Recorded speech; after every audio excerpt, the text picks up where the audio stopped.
તો અમરેલી જિલ્લાના બગસરામાં શાંતિ નિકેતન સોસાયટીની મહિલાઓએ રોડની કામગીરી અટકાવી હતી। મહિલાઓએ જણાવ્યું હતું કે પોસ્ટ ઓફિસ પાસે મેઇન રોડની સ્થિતિ સારી હોવા છતાં પણ આ રસ્તાને તોડીને તેના સ્થાને નવો બનાવવામાં આવી રહ્યો હતો।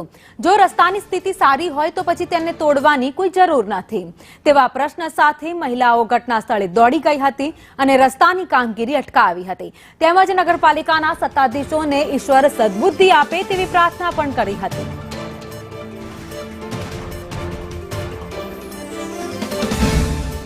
અમારી સોસાયટીમાં રોડ સારો હોવાથી પણ તોડી નાખવામાં આવે છે। કઈ જરૂરત વગર આમ વેરા વધારે પબ્લિકને હેરાન કરે અને આમ સારો રોડ તોડી નાખે। કારણ શું છે રોડ તોડવાનું? ચોમાસા દરમિયાન પણ ખાડો પણ પડેલ નથી રોડ ઉપર, તો પણ સારો રોડ તોડી નાખે છે। જ્યાં જરૂરત છે ત્યાં રોડ બનાવતા નથી અને જ્યાં સારા છે ત્યાં તોડી નાખે। આનું કારણ શું? અમારે જેવો રોડ હતો ને એવો આટલો તોડ્યો એટલો કરી દે, બાકી અમારે રોડ તોડવાનો થાય।